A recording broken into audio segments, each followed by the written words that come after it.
It all started on September 13th, 1940, when Italy's 10th Army showed up in Egypt without invitation. Apparently, she had 200,000 soldiers with her, and they didn't stop until they got to Sidi Burani. Next thing she knew, Britain was forcing her out of Egypt and claiming Italian territory in Libya. That's right. Britain's fans are calling her fierce retaliation Operation Compass. Now what's really shocking is that Britain's army was only a sixth of Italy's, and still she kept pushing her west. On January 5th, 1941, she took Bardia, and on the 22nd she managed to get the Tobruk fortress, both in Libya. And it looks like she finally settled down when she got to El Agheila on February 9th. But not before she had taken 190,000 Italian prisoners at Beit Afam. 190,000, can't you believe it? Yes, I can.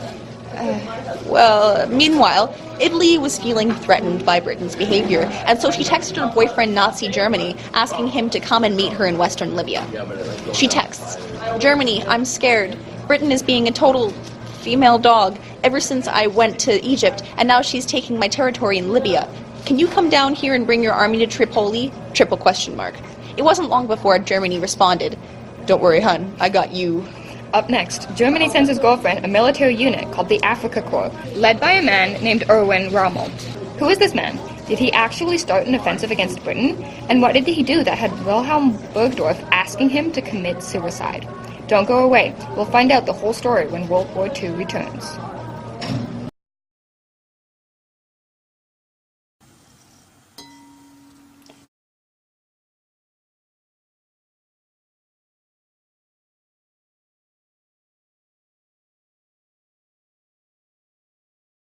Yes. Yes, I have.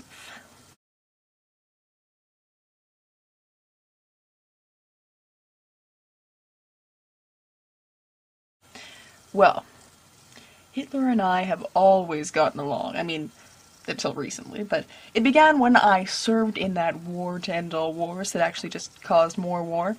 After that, I was the commander of the Fürburgerluftherbergquartier back in Poland, and I served Germany successfully in many other battles. Hitler saw me as a true leader. And so when Operation Sonnenblume came around, he asked me to go down there and take charge.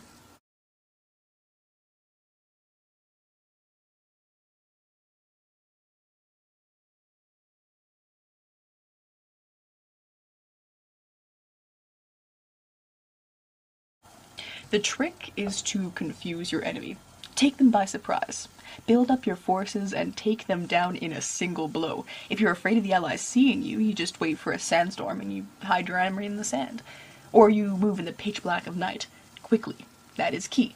Never stop. The sooner you reach the enemy, the sooner you can steal their supplies and keep moving. It's a game, really. Look.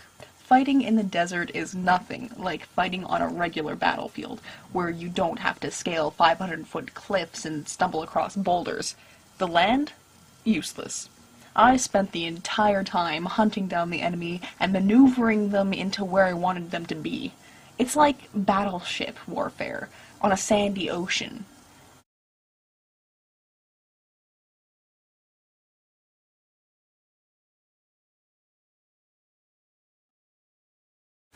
Oh, well, it's just, I was kind of in on a plot to have him arrested. No, it wasn't even all me. I was just the famous guy who they all decided to pin it on. To make a long story short, Wilhelm Burgdorf told me my family would be off the hook if I took this cyanide pill, so I think I'm gonna do that now. But it's been a pleasure talking with you.